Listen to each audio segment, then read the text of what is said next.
नमस्कार, मैं कमलेश कबीर आपका एक बार फिर स्वागत करता हूं इस नए एपिसोड में। आज के इस एपिसोड में मैं बात करूंगा पंजाब के किसान धरने की। कल जिस तरीके से पूरे देश को पता चला, भगवंत मान सरकार ने बुलडोजर एक्शन चलाया और जितने भी जो खनौरी बॉर्डर हो चाहे शंभू बॉर्डर, जो पंजाब हरियाणा की बॉर्डर है, उसमें किसानों के जो तंबू टेंट जो बने हुए थे, जिनको स्थायी रूप से स्ट्रक्चर दिया गया था, उन सबको तोड़ते हुए नजर आए और अल्टीमेटम भी देते हुए नजर आए कि चुपचाप गाड़ियों में बैठें और अपने अपने घरों को चले जाएं। अब ऐसी स्थिति में किसानों के ऊपर तो पहले से ही जो है वो सक्की सुई घूम रही थी, लेकिन अब जो सक्की सुई है वो पंजाब सरकार के ऊपर भी घूमने लग गई कि आखिर पंजाब सरकार ने अचानक से अपना स्टैंड क्यों बदला किसान आंदोलन को लेकर। क्योंकि 2020 के किसान आंदोलन में जब ये सभी लोग दिल्ली को घेर कर बैठे थे, तो केजरीवाल सरकार ने इनको वाईफाई उपलब्ध करवाना, इनके लिए पानी की व्यवस्था करना, बिजली की व्यवस्था करने में लगी हुई थी।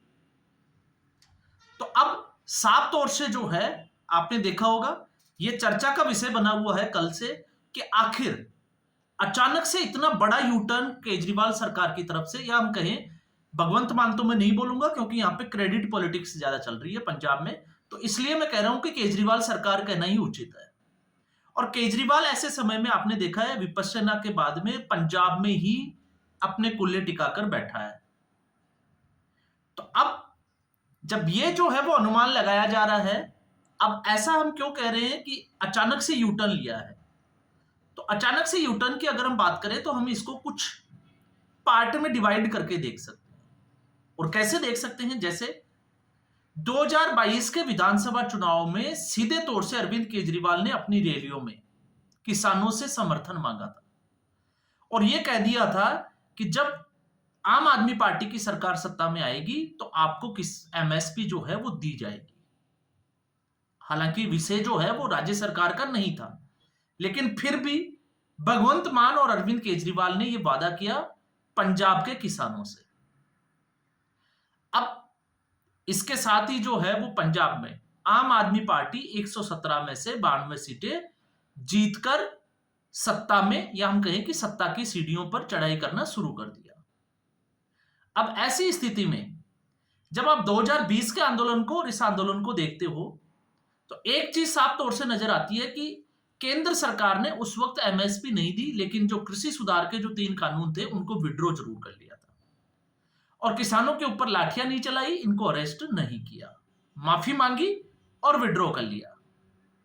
अब इसमें अगर आप देखोगे तो इसमें पिछले 10 दिन से आपने देखा होगा सोशल मीडिया पे कुछ चीजें ट्रेंड कर रही थी।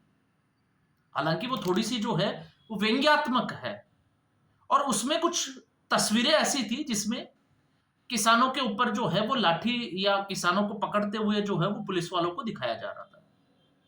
और उसके साथ में आपने देखा होगा लिखा हुआ मिल रहा था कि अब भगवंत मान और की सरकार जो है वो किसानों को पकड़ पकड़ कर एमएसपी दे रही है, लेकिन किसान है कि एमएसपी ले ही नहीं रहे। तो वो स्थिति क्यों बनी? अब उस स्थिति पे आए तो पहले हम एक बार समझ लेते हैं कि आम आदमी पार्टी की जो सरकार है उसने यू टर्न कब कब और कैसे कैसे मारा। सबसे पहले आपको पता होगा भगवंत मान ने, जब सुप्रीम कोर्ट ने एक कमेटी बनाई थी और सुप्रीम कोर्ट ने यह कहा था कि किसानों के साथ जो है वो कमेटी में किसान जो है वो आए और अपने पक्ष रखें, लेकिन उस कमेटी में किसान पहुंचे ही नहीं, किसानों ने जाने से इनकार कर दिया। अब यहां पर जब कोर्ट का ऑर्डर आया पंजाब सरकार ने, तो पंजाब सरकार ने यह कहकर, आपको यह पता होगा कि किसानों के खिलाफ हम कार्रवाई नहीं कर सकते, क्योंकि अगर हम किसानों के खिलाफ कार्रवाई करते हैं तो अराजकता फैलेगी। और ये सारी जो बातें मैं कर रहा हूं ये दिल्ली के विधानसभा चुनाव से पहले की बात कर रहा हूं, फिर चाहे वो लोकसभा चुनाव का समय हो या विधानसभा चुनाव का। फिर उसके बाद में पंजाब सरकार को पंजाब एंड हरियाणा हाईकोर्ट ने एक चेतावनी दी थी कि किसी भी तरीके से जो बॉर्डर है उसको खुलवाया जाए। उस वक्त हरियाणा की सरकार पंजाब एंड हरियाणा हाईकोर्ट में चली गई इसके खिलाफ कि शंभू बॉर्डर और खनौरी बॉर्डर को नहीं खोला जाएगा। कारण जो है वो स्पष्टतया बता दिए गए थे। अब ऐसी स्थिति में अचानक से ऐसा क्या हुआ, क्योंकि जब हम इसकी बात करते हैं तो अब जो है वो जब केंद्र सरकार के कृषि मंत्री शिवराज सिंह चौहान और पीयूष गोयल, इनकी मुलाकात चंडीगढ़ में रखी गई किसान यूनियन के नेताओं के साथ।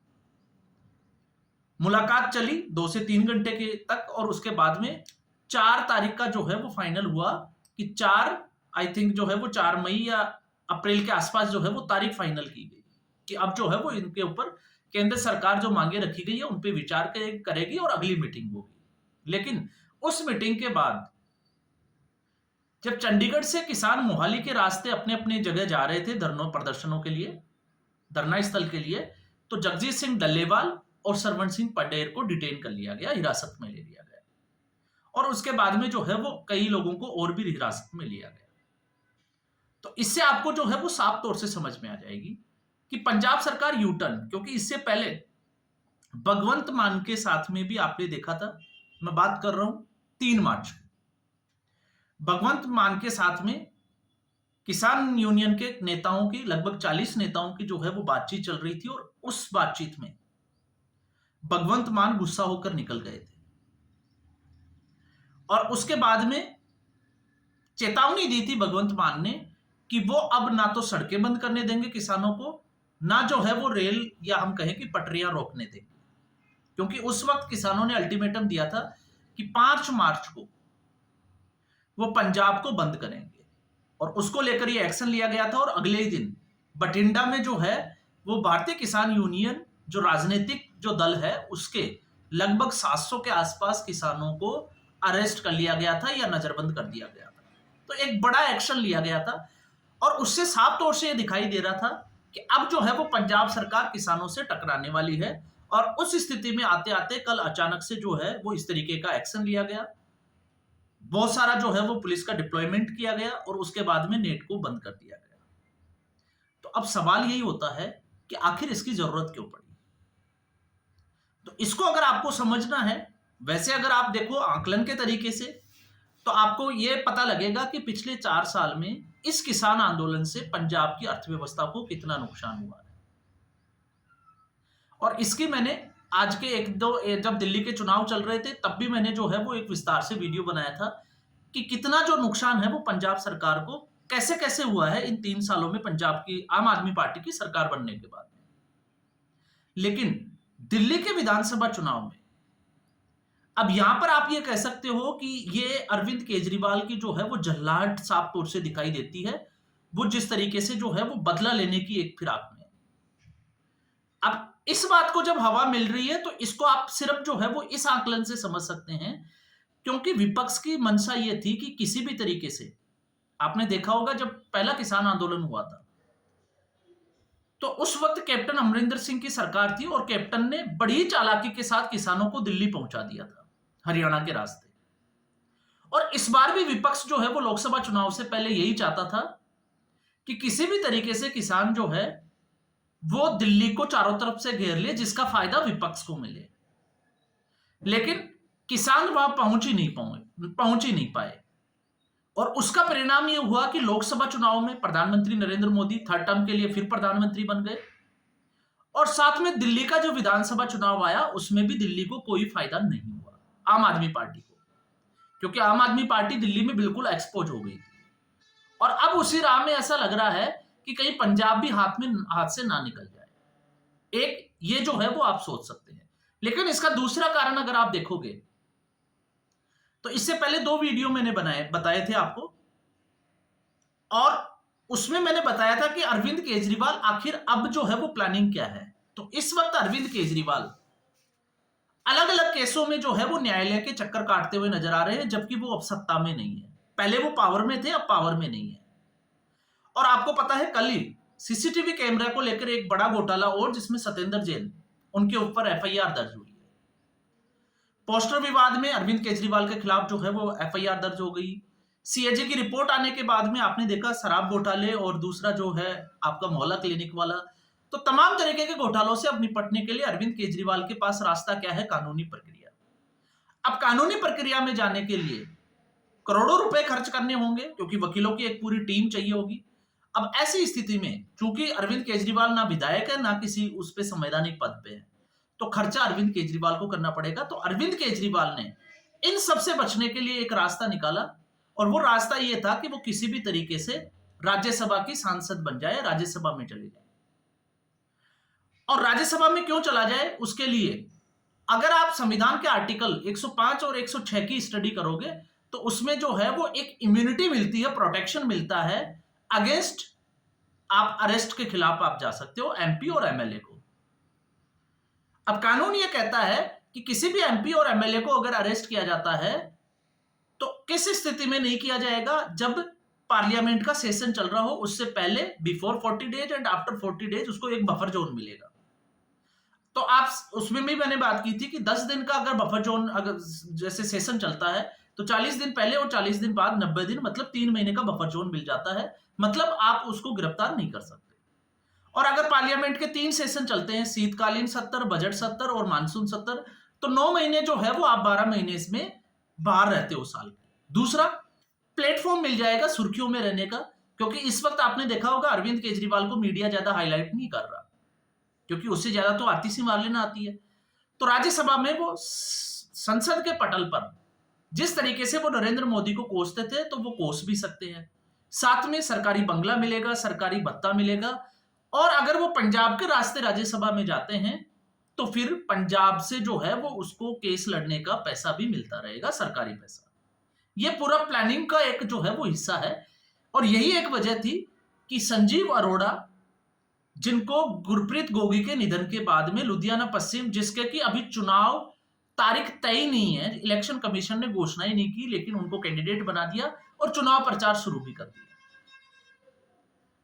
अब वो क्यों था, वो उसकी प्लानिंग। लेकिन विपश्यना के बाद में 10 दिन पंजाब में रहने के बाद में अरविंद केजरीवाल रुके हुए हैं पंजाब में। लुधियाना में कार्यकर्ताओं से मीटिंग की, एमएलए विधायकों से मीटिंग की, और उसके बाद में जनसभा को संबोधित भी किया। लेकिन अब खबर यह है कि वहां से व्यापारी वर्ग का फीडबैक जो आया है अरविंद केजरीवाल के लिए, वो मुश्किलों भरा था। क्योंकि व्यापारियों का यह कहना है कि अगर किसान धरना खत्म नहीं होता है तो उनको कच्चा माल आ नहीं रहा, और तैयार माल उनका जो है वो बाहर जा नहीं रहा। इस वजह से व्यापारियों को करोड़ों रुपए का नुकसान हो रहा है। अब ऐसी स्थिति में मजबूरी बन गई कि किसान धरना हटेगा तो लुधियाना पश्चिम सीट से संजीव अरोड़ा जीतेगा, और अगर संजीव अरोड़ा नहीं जीतता है तो फिर अरविंद केजरीवाल का मुसीबत हो जाती है राज्यसभा में जाने के लिए। तो इसको आप जो है वो इसके साथ जोड़कर देख सकते हो। और डेफिनेटली जिस तरीके से अरविंद केजरीवाल की राजनीति जो है वो जिस तरीके की रही है, उसके ऊपर जो है वो ये फिट बैठता है। तो ये एक जो है वो बड़ा कारण माना जा सकता है अरविंद केजरीवाल के लिए। तो अरविंद केजरीवाल और उसके वकीलों की टीम जिस दिशा में काम कर रही है, उसी दिशा से जो है वो इस तरीके के परिणाम आना शुरू हुए हैं। तो ये जो बात है ये हम पहले ही कर चुके हैं। और किसान जो है वो जिस तरीके से पहले केंद्र सरकार के मत्थे जो है लगे हुए थे, लेकिन जब हरियाणा से भारतीय जनता पार्टी की सरकार वापस सत्ता में आ गई तो उनकी वो कामयाबी नहीं मिली, और किसानों ने जो है वो पंजाब में ही धरना, और लगातार वो भगवंत मान को अल्टीमेटम देने लग गए, क्योंकि केंद्र सरकार छोड़कर राज्य सरकार के पीछे। और आपने देखा होगा कृषि मंत्री जो पंजाब के हैं चीमा, उन्होंने तो साफ तौर से कह दिया कि ये मांगे जो है वो केंद्र सरकार से मांगनी चाहिए, तो दिल्ली को जाके घेरो, पंजाब में जो है वो रास्ते बंद करने की क्या जरूरत है, पंजाब में हम ऐसा नहीं करने देंगे। तो आप सोच के देखिए अभी क्यों याद आई। लोकसभा चुनाव में इनको किसान बहुत प्यारे लग रहे थे, लेकिन अब अचानक से, क्योंकि अब अचानक से इनको पता चल गया कि पब्लिक का जो सेंटिमेंटम था वो आम आदमी पार्टी के खिलाफ जा रहा है, लोग जो है वो निराश है, स्पेशली क्योंकि रास्ते बंद होने से जो है वो परेशानी हो रही है आमजन को, अर्थव्यवस्था का लॉस हो रहा है, व्यापारी वर्ग जो है वो बिल्कुल जो है वो हताश है। तो ऐसी स्थिति में अब 2 ही साल जो है वो बचे हैं, लगभग 3 साल पूरे हो चुके हैं, सरकारी खजाना बिल्कुल खाली है। तो आप समझ सकते हैं कि आम आदमी पार्टी की स्थिति इस वक्त क्या है। और फिर अगर हम कहें तो आपको शायद इस पे भी विचार करना चाहिए। अब अगर हम कहें कि तानाशाह कौन है, नरेंद्र मोदी या अरविंद केजरीवाल, ये भी जो है वो पब्लिक को अब कंपेयर करना चाहिए। और किसानों को धोखा किसने दिया, केंद्र सरकार ने या फिर इनको। और जब हम बात करते हैं एमएसपी का, तो मैं कल की ही मीटिंग की जो हुई है उससे कुछ चीजें निकल कर आई। उसमें जिस तरीके से किसानों ने एमएसपी की मांग की, तो केंद्र सरकार का यह कहना था कि पंजाब और हरियाणा में ही अकेले किसान नहीं है, अगर एमएसपी की बात आती है तो केंद्र सरकार जो है वो सारा चावल और गेहूं पंजाब का केंद्र सरकार जो है वो एफसीआई उठाती है, या हम कहें कि खरीदती है। और अगर ऐसी स्थिति में जाएंगे तो पूरे देश का जो है वो चावल और गेहूं केंद्र सरकार को एफसीआई को खरीदना पड़ेगा, और फिर उसमें कोटा तय हो जाएगा। तो फिर कोटा तय हो जाएगा तो फिर पंजाब का चावल और गेहूं जो है वो केंद्र सरकार उस कोटे के तहत ही खरीदेगी, और एमएसपी देना जो है वो किसी भी सूरत में पॉसिबल नहीं है। और उसमें यह भी बात निकल के आई कि अगर उनके पास में कोई इस तरीके की रिपोर्ट है तो वो केंद्र सरकार को दिखाएं।